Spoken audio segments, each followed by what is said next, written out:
Hey everyone, this is Welch's Thinking and I'm Welch Concannon. I hope everybody's having a good day, having a good weekend, and I want to get right into it.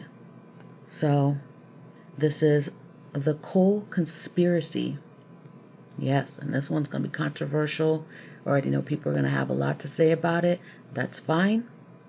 I just want everybody to be very adult about what they say. That's all I'm asking. I've been seeing a whole lot of stuff, hearing a whole lot of stuff, but let's get into it. Now, the series of the screenshots are from J.Cole's music video from ATM that you're going to see in the video. The song and music video conveyed the message of addiction to money. It was also a foreshadowing to 2024 in some ways. As you watch, you will understand why. Okay? Now, some things I'm saying, it's an update. If anybody has already looked at my blog, you'll notice that, what I'm gonna say in the beginning here and later on, it's been updated because it wasn't on the blog originally. So yesterday I posted some different things. So I'm just letting everybody know, to everyone, whether you're a Cole fan, a Kendrick fan, Drake fan, I don't give a fuck, whoever you are, combination of all, okay? For the first few minutes, it's going to be hard for most Cole fans. Some of the things I may say, you may not like what I say, all right? This isn't about making Cole look good or bad. It's simply about what Cole has done, which is already out there. What I theorize portantonio may really be about, which no one has dived into because mostly everyone thinks he's Team Aubrey. And another song he's done after portantonio that many people don't talk about.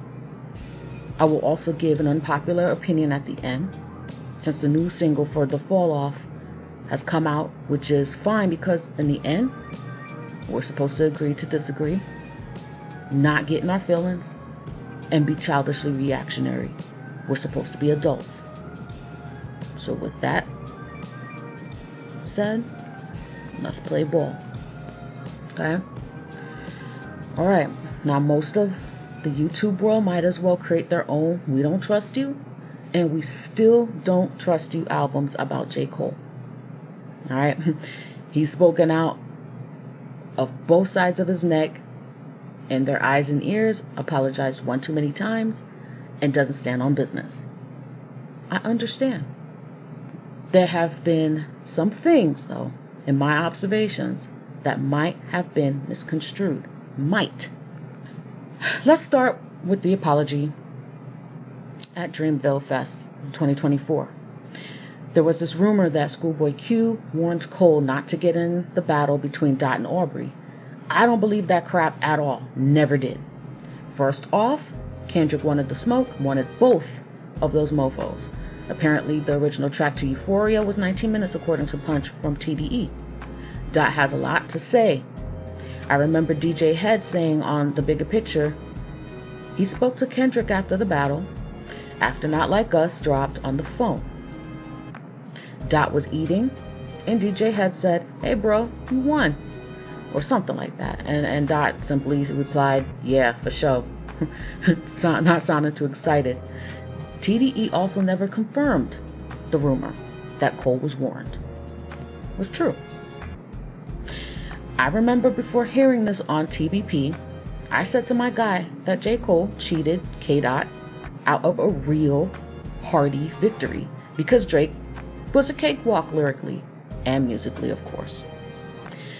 Dot was not too happy about Cole dropping out, hence his line in Whacked Out Murals on GNX saying, "Fuck apologies, I want to see y'all geeked up." And Jermaine decided to drop out of the battle. Most of J. Cole's music is him puffing his chest out, saying he's braver, better, as most rappers do. We expect that. and have more guap than you. The first two is what everyone is annoyed at for good reason, and is due to what seems to me, my opinion here, is Cole's never-ending imposter syndrome, which it sucks he has in the first place, and having all bark and no teeth. Unless it's one hell of a gum job. Case in point, it's in his lyrics, musical packaging. I listened to and looked at his albums just a week ago, which it wasn't just a week ago. This was, beginning of December. I wrote this back in December, okay, in my blog. And can tell that just from his lyrics, he was watching what Kendrick and what Drake was doing when he should have been confident about what he was doing. I think he was trying to fit in between those two so much that musically, not lyrically, the production for me was not matching what he was saying and or conveying lyrically. He may not make sense to a lot of people, and that's fine. There's a reason why so many people love No Role Models from Forest Hills Drive, because it's close to perfection as a song. Cole, in my opinion, finally starts carving out his lane and shutting out the noise when he created For Your Eyes Only, which I think is a conceptual masterpiece and yet one of his most discussed and polarizing albums thus far. I wouldn't be surprised that this discouraged him in some way, and he went back to the same old thing, which produced KOD in the off-season. People love these albums, and that's fine. Me, not so much. For Your Eyes Only was the package. Grown up, lyrical. Production was immaculate. He also had a hit song that never became a hit, which was Folding Clothes, which many hated, and I appreciated because it was so grown up and cheeky and such great production. And by the way, to add to Folding Clothes, you know who was also behind that song?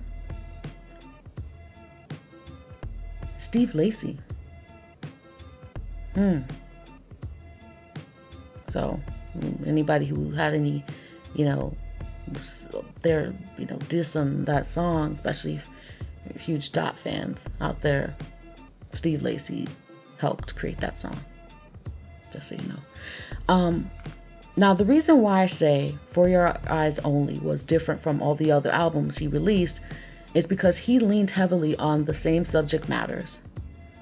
Okay. Now, the reason why I say For Your Eyes Only was different from all the other albums he released is because he leaned heavily on the same subject matters. Hoes.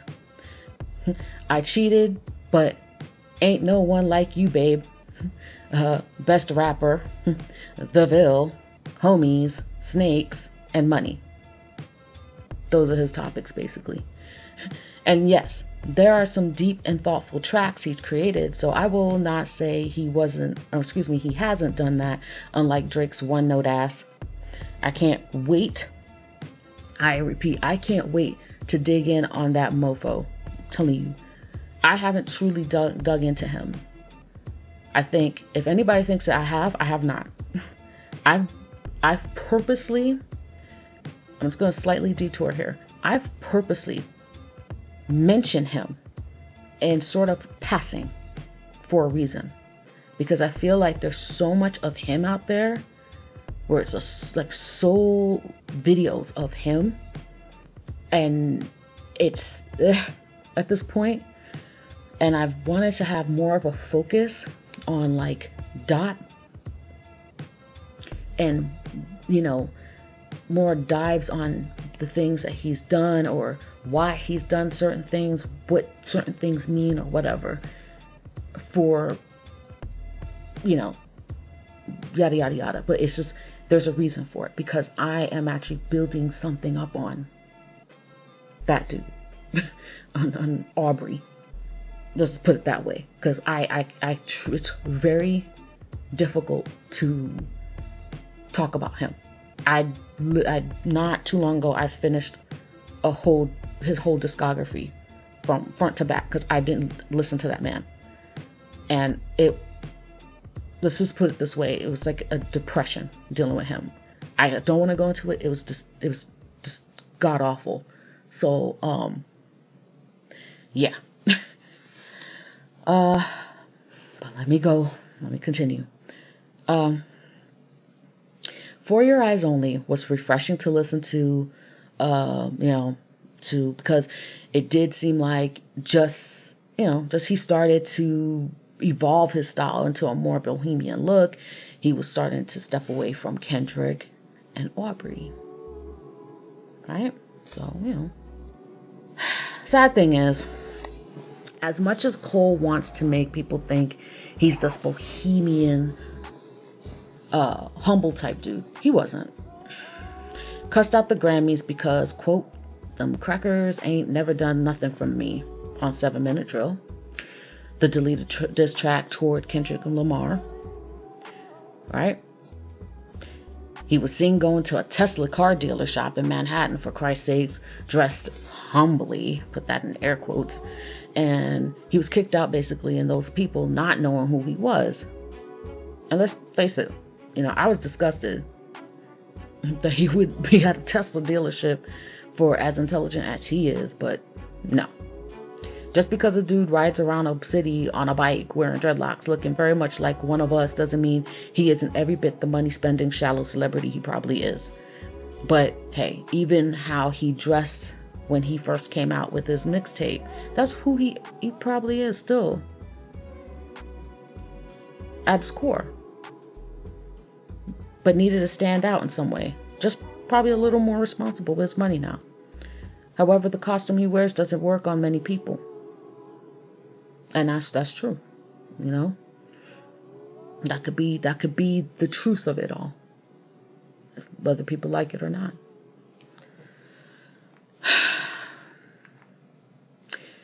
Now, I mentioned a costume. Someone whom he was close to was Aubrey Drake Graham. Aubrey loves costumes and has plenty of them. Both Jermaine and Aubrey became very close. I think because they understood each other more, not because of the costumes. Growing up mixed race has its own set of issues, and only so many understand. That's fair. Daddy issues and so on. So I can understand them being close. But let's skip to 2023 to first-person-shooter. They fucked up. Well, Cole did. Aubrey fucked up a long time ago, let's face it. He thought he could play both sides, and Kendrick, let's just say Kendrick knows how to play poker very well. Dot wasn't having it, called their bluffs, and they, Cole and Drake, decided it was best for them to respond back in 2024 to show who's boss, because hell, they're over 6 feet for crying out loud. Check the stats above. Cole, I think, knew Kendrick was lyrically insane. Thought he could push Kenny around because, possibly due to his height, like I said. And sometimes it's simply stupid reason. And I know, but sometimes it usually is. Look how many times they use short jokes on the man. Who knows what side Dot was showing, what side, okay, Dot was showing these guys years ago. Maybe just the hungry lyricist side, and not the mean side, which his people have said he is. One thing's for sure, Cole responded, and it wasn't sincere, other than his jealousy. And Jermaine decided to drop out of this beef. Now here's where I need everyone's full attention, because it's about to get interesting, what I'm about to dive into. And now it's Portantonio. So let's forget about that unfortunate grippy song, shall we? He tried. But I do recommend listening to Thames, by the way. J. Cole is featured in one of the songs, and that was one of his best features of 2024. Earlier, I mentioned that some things may have been misconstrued with J. Cole. One of them may have been the song Portantonio that many people were pissed off at Cole for releasing. People may be right. However, I listened and reread the lyrics a few times, and it leaves me wondering, was J. Cole collecting receipts on Drake? Did J. Cole ever like Drake? Let's dive into it, shall we? First set of lyrics. Mano y mano, I'm Bono. I'm you times 2. Now I'm bougie. I've outgrew the fountain blue. These were the lyrics that when people were dragging Cole, my eyes popped wide open. Why? Dark Kenny. I can no longer find the info there, but it was there. I'm on that subreddit daily, and I remember there was a post about the Fontainebleau Hotel. Now, of course, if you're on my blog, I have a link to the article of the incident that I'm about to talk about. You see, Sean Oily Combs and Lil Drake had a nasty little altercation outside of this hotel on Miami Beach in December 2014, and some said it had to do with disputing rights to the song 0 to 100, the catch-up. And some said Drake, who was drunk, said something cruddy to Cassie Ventura. Didhe decked him 3 times. Lil Drake ran away with a dislocated shoulder. Too many witnesses. Chubbs didn't crash anything. So, I find it very eye-narrowing for a song that was supposed to seem like he was still cool with Drake. He said that. It's shaped to seem like he is dissing Kendrick with the Bono line, or rather the Mano y Mano, I'm Bono, due to Bono's belief of knowing how God wants Christian songwriters to write. However, Cole is too much of a good writer, and I think he definitely threw that in there to confuse Drake and his people, if they did any research. That Mano y Mano line and the rest of those lyrics are about Drake. Also, Bono, and I don't have this on my blog, that too, but Bono was, or U2 for that matter, was on Kendrick's album on Damn. And furthermore, if I remember right, let's look that up, shall we? Let's just look that up in real time. If I remember right, wasn't that the song?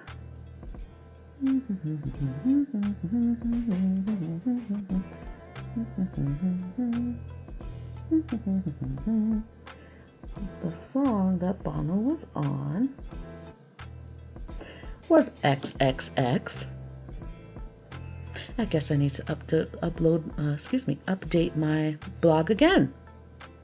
Now, why would Cole mention Bono, this incident, and knowing that U2 was on this album of Kendrick's on Damn, one of Kendrick's biggest selling albums of all time? I mean, and this is the same man who apologized, right? Something to think about. So, yeah. XXX. So let's move on, shall we? Next set of lyrics. I've seen good. I've seen bad. Had my melanin mocked. Remember, I mentioned this was something him and Drake had in common, right? I found it interesting that he didn't include Drake in this painful memory. I wouldn't be surprised Drake spoke to him about these commonalities, but they're supposed to be cool, though. Moving on. He was a mean ass wing with a hell of a shot, but if no team draft king, he gonna bet on the block. He's a great writer, I said. So what does Cole do? He points out DraftKings, which really is DraftKings sports betting. Drake's frickin' behind is part of stake sports betting. This is minor, yes. I get it. It's very minor. But again, there's no need to bring this up. Unless, what does he know? But, let's move on. He wanna ball till he fall or till the federals knock and sit his ass on the bench for moving careless with rock. Now, I was gonna say this, no one talks about or points this out, not even genius. And by the way, everything I say is alleged in all entertainment. Now, I'm gonna walk something back. Yes, I did see that some people did point this out in the Cole Reddit. So that's actually incorrect. People have point this out. They had something completely different from what I am talking about now. But this is what I will say. Drake in his own lyrics seems to tell on himself. Like in the song Jodeci Freestyle on his album Care Package, he says, "I'm in your girl's ear planting seeds like a grow up. We move the operation to Cali soon as the snow drop." Okay, yeah, it can just be flexing like in any rap song, but this is Drake. Mind you, the same dude who told the world at the end of The Heart Part 6 that all his shit was quote-unquote facts. So, I get it. All he said on the songs released in the Battle of 2024 were quote-unquote facts. Which, by the way, no. But what about on his own albums? It seems when speaking on others, Drake likes to embellish. Now, when speaking on himself, however, there's truth, lies, and exaggerated mixes of both. Heavy on the whining, complaining, and gloating. And here's Cole saying the lines above on portantonio like he knows something. He frames it like he's speaking about himself, but entendres are one of the beauties of hip-hop. And I wonder, what does Cole know about little old Aubrey? Oh yeah, and J. Cole was featured on Jodeci Freestyle, so there's that. The next set of lyrics.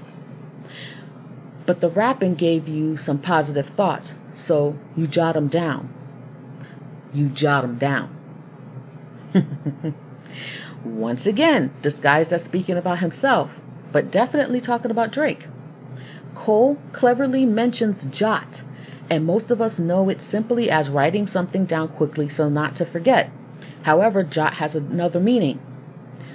Jot looks like a tiny apostrophe or a dot, but it's the smallest letter in the Hebrew alphabet, and it refers to the letter Yod. And I'm hoping I'm pronouncing that right, but I think it's Yod. Now, there is a phrase, not one jot or tittle will pass from the law.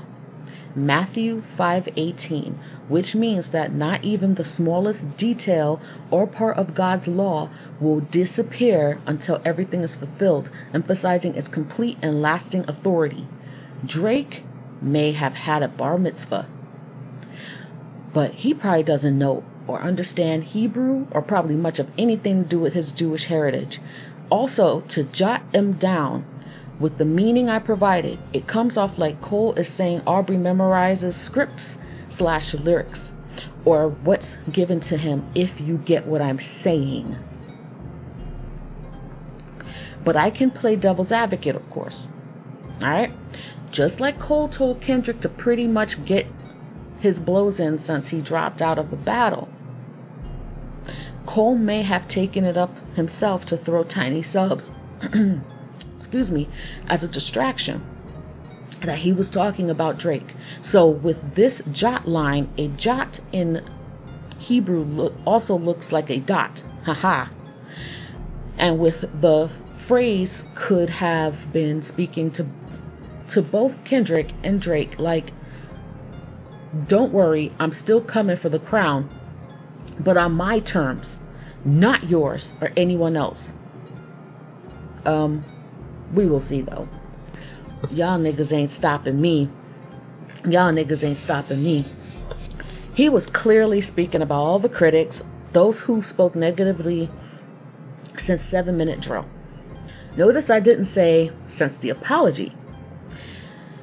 And to all the hip hop artists, wannabes, in his way. So, moving on. Next set of lyrics. I'm scaling heights higher than birds can perch.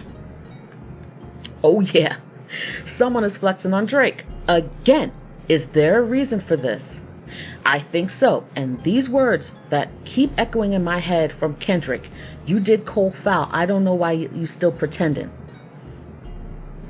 By the way, I'm going to go back to these lyrics again when I finally record my Not Like Us video. That's still coming. I haven't done it yet, but that's still coming. But way later. Okay? I'm going to come back to these lyrics. I still have to update the blog for that one. Next set of lyrics. Absurd times where the fake get toted as wise. I can see hate in both of your eyes, but the third's blind, so you search lines but you struggle, which explains the puzzled look on the dull face as the word finds. I hate what raps become, but like do not disturb signs. Can't knock it if I see it's about the dough. They instigate the fuckery because it's profitable, but singing stops the violence tunes when dudes in hospitals. I do understand where genius comes from with what they are saying, but this is my thought on this. When Cole talks about fake get toted as wise, he isn't talking about Kendrick. He's talking about Kanye. Counted Cole out to not say anything back to Kanye. Ye himself probably thought so himself. We do remember that man straight up dissed him on Light That Remix, saying, play J. Cole, get the pussy dry. On top of that, with everything that man has said up until that point, people see Ye as a wise dude that can do no wrong with every horrible thing he said and done in his life and career. He's made himself out to be pro-black at the beginning of his career, only to show he isn't at all. Ye has shown a great deal of his fakery. What has Kendrick shown, though, that could be labeled fake? If Cole was truly speaking of that and truly had ammo, right, so to speak, he would have stayed in that battle for sure. To add to this, Cole wouldn't have given Kendrick his flowers on that stage that night at Dreamvillefest, especially asking the crowd if they loved him and then saying, as do I. I repeat, that man said, as do I. And besides, didn't Kendrick mention on Euphoria, I hate when a rapper talk about guns, then somebody died, then turn into nuns, then hop online, then like pray for my city, he faking for likes and digital hugs. Cole just echoes this by saying, but singing stop the violence tunes when dudes in stop the violence tunes when dudes in hospitals. Goes on and says, they instigate the fuckery because it's profitable. Is Cole talking about the content creators, labels, other artists with platforms, artists coming out with projects who are getting interviewed on huge platforms / publications and so on? Cole knows damn well if he stayed in the battle, okay, and it didn't go where it went, which I will touch on later, he would have had no problem with it had he won. So let's be real, Cole. You wouldn't have had no problem with that. Moving on. I will get back to the search lines bar later. As for the I see hate in both your eyes, yeah, and I think you know why, and you have been trying to get them to piece it up, knowing good and damn well that would never happen. And I bet many question, including Kenny himself, why you were standing next to Drake at all. So there's that. And I want to stress this again. No one is perfect. Kendrick's not perfect. Clearly, Drake is not perfect. And honestly, of anybody, he deserves all the vitriol on the planet. Because just as we're seeing the start of the things that are coming out about him, it's not done. I totally doubt it's done. I totally doubt, allegedly, that it's done. Just saying. Cole's not perfect. putting that out there. Excuse me. Next set of lyrics. I pulled the plug because I've seen where that was about to go. They wanted blood, they wanted clicks to make their pockets grow. They see this fire in my pen and think I'm dodging smoke. I wouldn't have lost a battle, dog. I would have lost a bro. I would have gained a foe, and all for what? Just to attain some mo. Props from strangers that don't got a clue what I've been aiming for. Okay, so this is where Cole lost a lot of people, and I understand very much. However, I think some people thought when he said they wanted blood, he was talking about Kendrick and Drake, which I did see people saying this, and also in comments. Cole wasn't talking about Dot and Aubrey. He was talking about the content creators, bloggers, live streamers, etc. The line, I wouldn't have lost a battle, dog. I would have lost a bro. I would have gained a foe. Here, he's talking about Kendrick. Yes. And I think, and I'm just saying, I think he did. But I strongly think he did. I'm going to explain why. For one, he apologized to Dot publicly. He sure the hell didn't do that for Drake, or had said he wished he could have continued participating considering they did first-person shooter. Nope. And Drake waved away Cole's dropping out ass.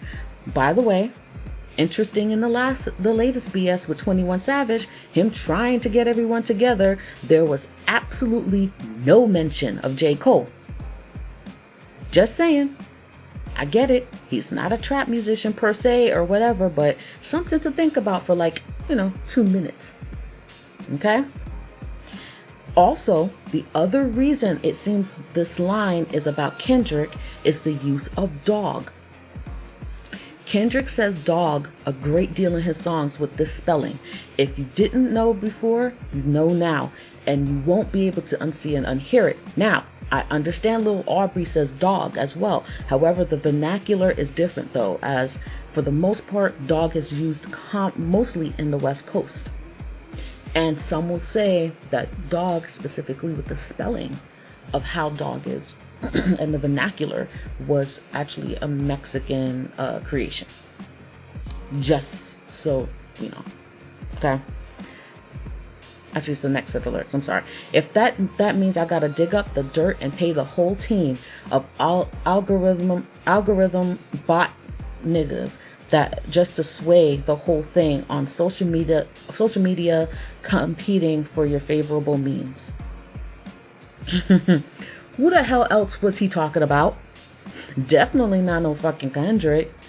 Cole knows damn well that little boy he's been standing next to does that crap. He's got his number. And who was the dude allegedly paying Bitcoin to find out shit about Dot? I'll wait. Yeah, let's move on. Cut it out. Next set of lyrics. To be considered best or live and rest, the weight of both things. I understand the thirst of being first that made them both swing, protecting legacy, so lines got crossed, perhaps regrettably. My friends went to war. I walked away with all their blood on me. Now some will discredit me, try wipe away my pedigree.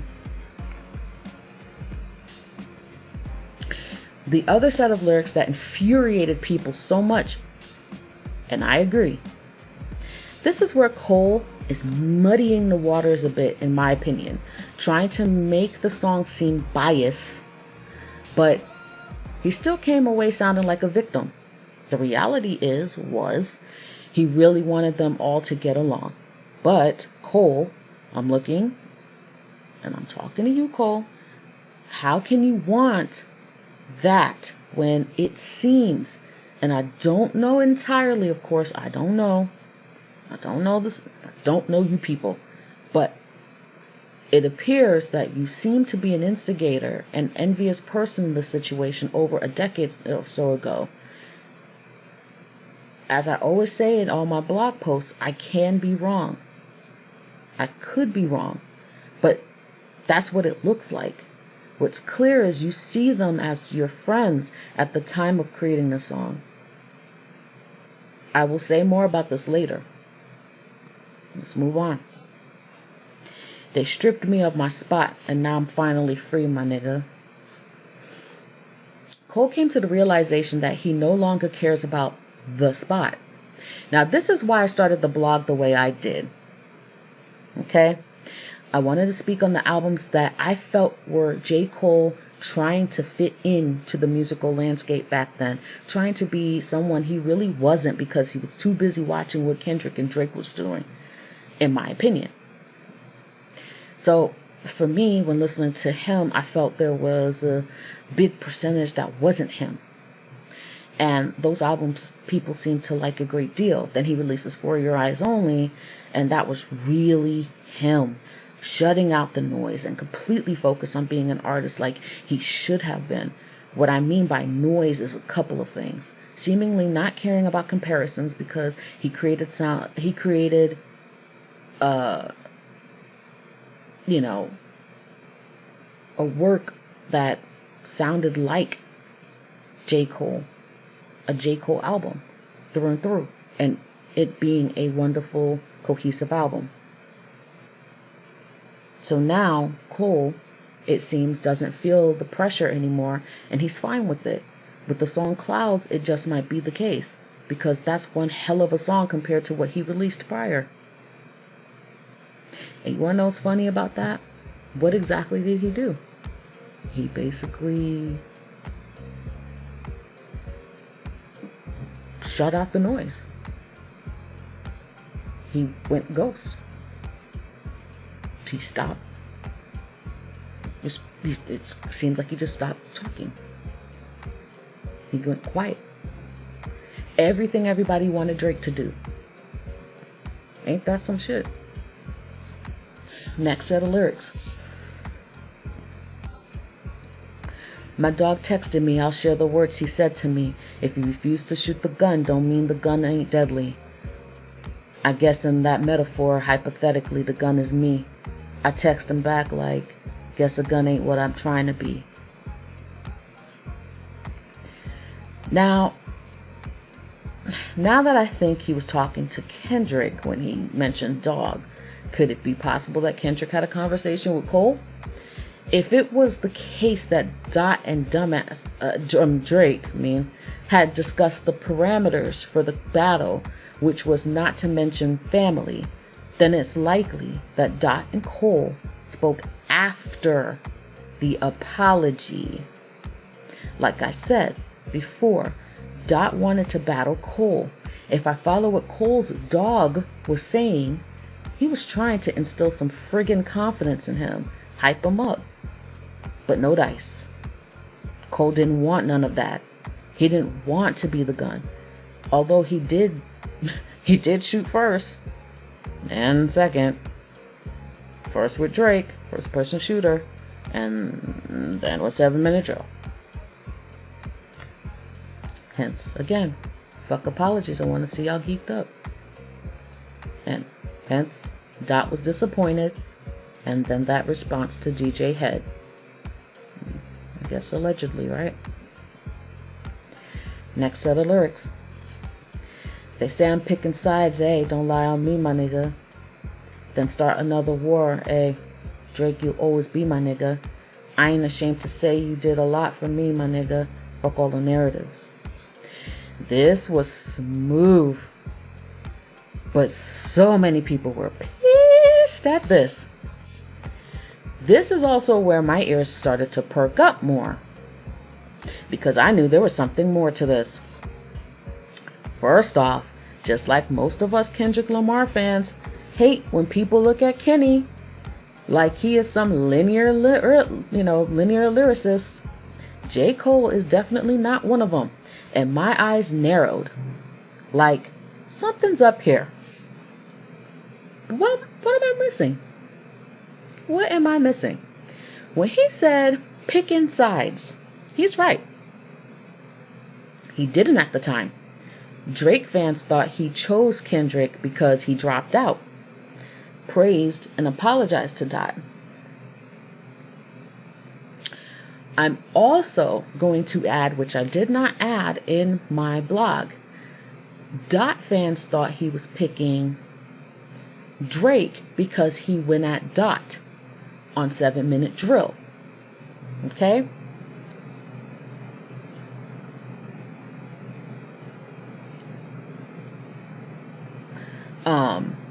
Well, I did actually put on mine. I put vice versa. I think I know whose side Cole is on, now that Cole may, at this point, know more things that may have come to light. But if what I've written thus far hasn't hinted or shined a small light for anyone yet, I don't know what to tell you, honestly. Cole saying, Drake, you'll always be my nigga, is just a thank you and appreciation, like the next line, like Southern hospitality. Like, and I think no one really thought about that.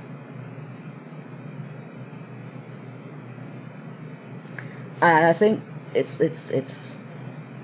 and I'm not from the South, but I had to really think about it. I was with a Southern person, so I had to really think about that. Like, But anyway, man, what this dude says next is cold and no one caught it. Tapping back into your magic pen is what's imperative. I repeat, tapping back into your magic pen is what's imperative. Oh my God. Okay. When this song came out, when I first heard it, I remember telling my guy, there's something with this line, and I know he's talking shit about Drake's alleged writing. Cole was getting dragged on this line as well. Many just thought Cole was being complimentary and choosing his side, his stance. To me, abso-fucking-lutely not.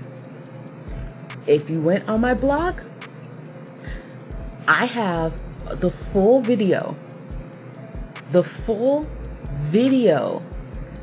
of that magic pen.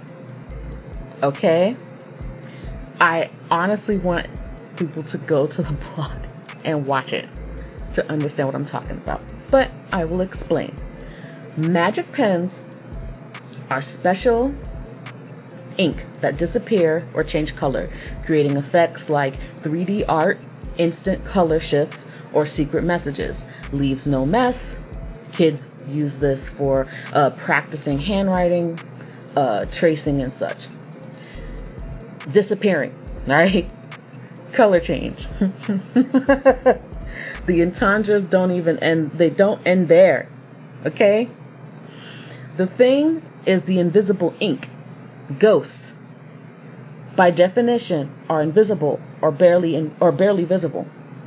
They can come in many forms, colors, etc. to people, if you were ever privy to see a ghost in your life.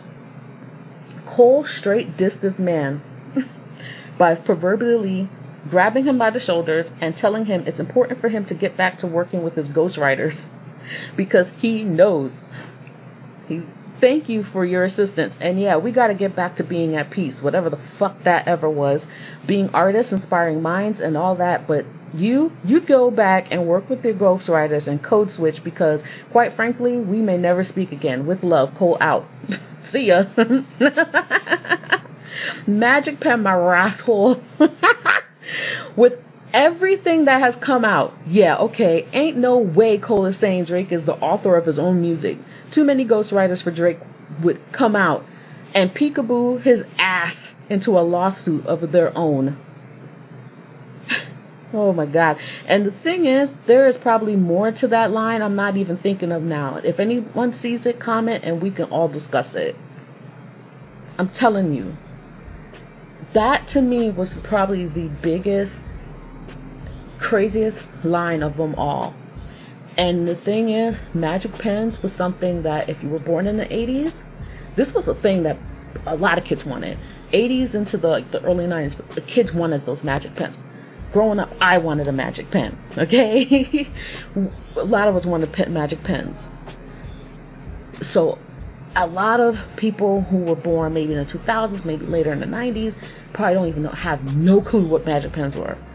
And I'm so surprised that people missed it. But I remember it because I was like, oh my God, like that magic pen, I'm like, dude, I'm irritated by this line. What am I missing? And I totally remember, I was like, oh my God, it's the disappearing pen. It's the ghost pen. Totally wrong. Moving on. Next set of lyrics. So you search lines, but you struggle, which explains the puzzled look on the dull face as the word finds. Okay, so I said I would come back to these lyrics before I conclude. Cole struggled because he didn't have anything to say about Kendrick, and it showed in 7 Minute Drill. The reality is Cole could have just kept it rap. He didn't need to go dig up dirt or whatever, and I'm sure Dot would have reciprocated in kind. Cole most likely knew this. His other dilemma was really Drake. It wasn't Kendrick as many people like to think. As we saw, Drake likes to play dirty and likes to bring families into everything. If Cole really wanted to have that top spot, he knew for sure it wasn't going to be a song and, a one song and done situation with Kendrick. He would have to go after Drake. Okay? No more hugging and kissing on stage. No kumbaya. He would have to get at the boy. And just like I think Cole knows things about Drake, Drake knows things about Cole. Okay? So Cole dropped out of the battle, in my opinion, because I think he spoke to Drake and knew what was about to happen. Cole already heard like that and responded. However, something happened after 7 Minute Drill released, or even during, but something happened that had him saying, nope, not bothering with this shit. No matter what, J. Cole could have stayed in without the T. All it does is make me think there are some things Drake has on him, but he also knows J. Cole probably has shit on him too.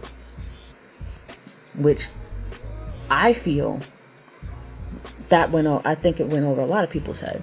Like that period of time, there's so much focus on people thinking of Dot and Cole, Dot and Cole, Dot and Cole, Dot and Cole, but they're not thinking of what could have transpired between Cole and Drake. What happened there? What happened there? And I think something happened there. And I feel like for somebody to want to drop out, there's a storm that may have happened. Not to say it was right, but there's a storm where, he's talked so much about being a middle child. He became the one at that very moment. But it's not without putting yourself there. And that's unfortunate. So, now, why the name Portantonio? Now, the cover of the single has a silhouette of Cole and what looks to be of Drake and what looks to be in the West Indies. Okay, seems innocent and it's supposed to seem that way. But is it? Yes, Drake and Cole may have been to Portantonio, Jamaica, may have had a great time there in memories. However, does this friggin' song reflect that? No, not at all. If anything, it points out some negative things about Aubrey, allegedly. Shit, this picture probably isn't even in Portantonio. Now, Drake frequented there, apparently. He went to geejamstudios, which is a resort and recording facility where many recording artists go to, which includes Rihanna. Okay, fine, but Jamaica has also been in the headlines for child trafficking and tourism, and one of the locations is Portantonio. But wait, hold on.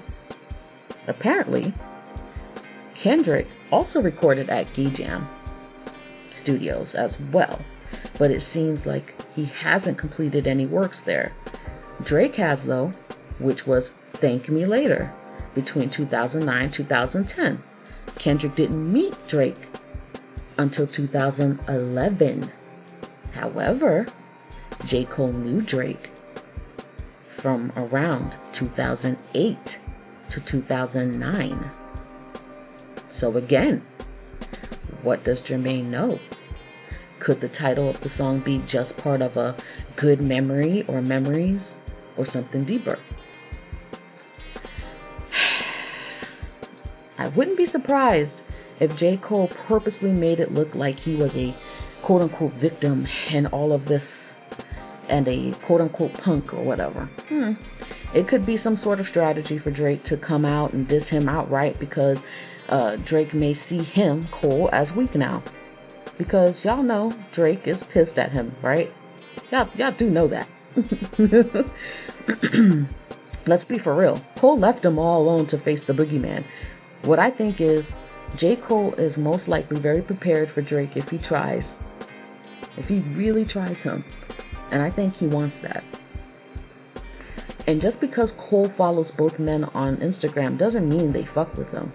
But again, as of the recording of Portantonio, Cole said his friends. Is there reciprocation? But hey, this theory could all backfire, and Cole could suddenly appear on the Icemanish album for Little Aubrey, and or take a photo op for the gram. Woof. All right. Now, for my update, as of yesterday, the 17th of January. Hold up. I have so much more to add. Not really that much. Let's be real. I did forget about something here. So let's keep it pushing. Ruby Rosary. And I'm going to keep this simple. Ruby Rosary is a rap song that came out in September 6th, 2024. Portantonio came out on October 10th, 2024. Ruby Rosary was A$AP Rocky's song featuring Cole and produced by Alchemist. Rocky is completely dissing Drake. There's no real subs, other than not saying the little man-child's name. Cole doesn't appear to be dissing on the song. In fact, he hints at the upcoming album. Question: why would Cole be on a song, one, with A$AP Rocky, who is a known op of Drake's, two, where A$AP Rocky is dissing Drake, and three, the producer of the coldest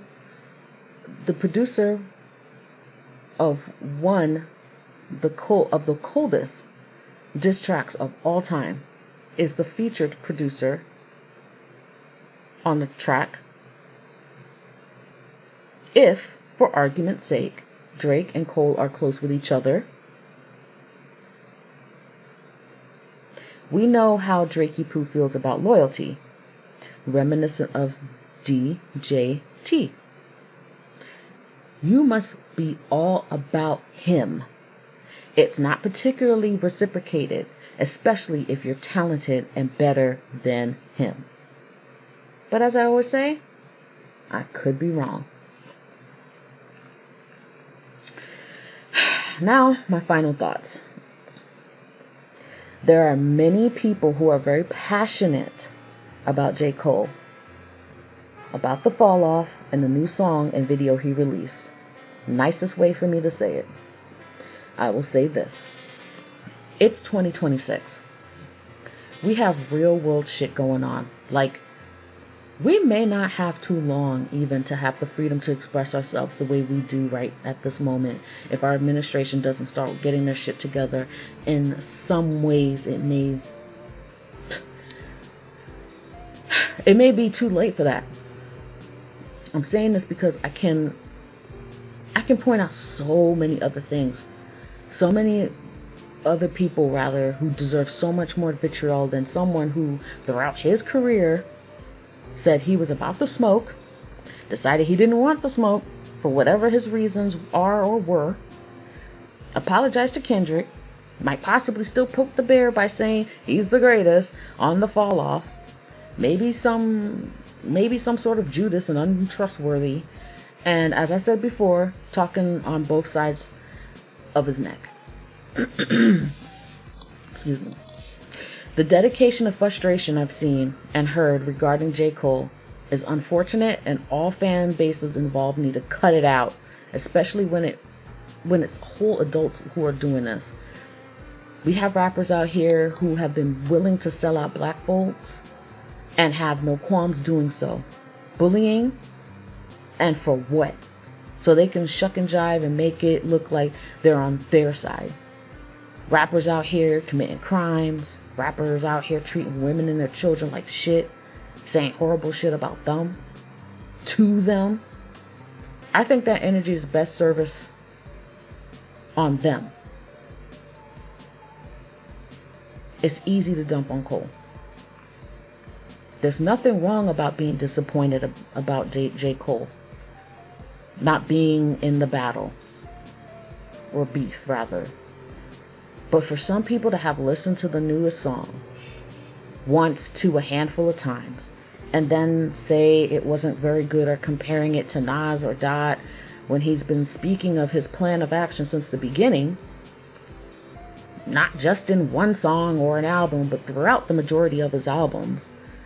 And I'm just going to put this out here. By the way, I'm not a voracious listener of Cole. I'm a very casual listener, and I stress casual. Okay? But he speaks to what he always wanted to do from that single that he put out there. What Cole did on this new single was still hip hop and lyrical. And I tell you what, I would rather listen to real lyricism than hearing for the umpteenth fucking time about fucking Aubrey Drake Graham, who people seem to enjoy hearing and talking about his parasitic BS on a daily basis. And for all of us, most of us rather, who don't care for little boy, how does that look? It's why I called it the Cole conspiracy. We don't fully know. There's evidence to back up both sides' arguments, and even what's in between. Way too much going on to be swollen up in the chest over Jermaine Lamar Cole. Until the album comes out, we don't know what comes out of this. Be cool. Especially on this one. Our emotions are best served on many other meaningful and important things in life. Like, if we will even have democracy ever again. All right. With that said, comment, share, and subscribe. Hype it up if that's even possible. And thanks for watching. I appreciate you guys. Peace out.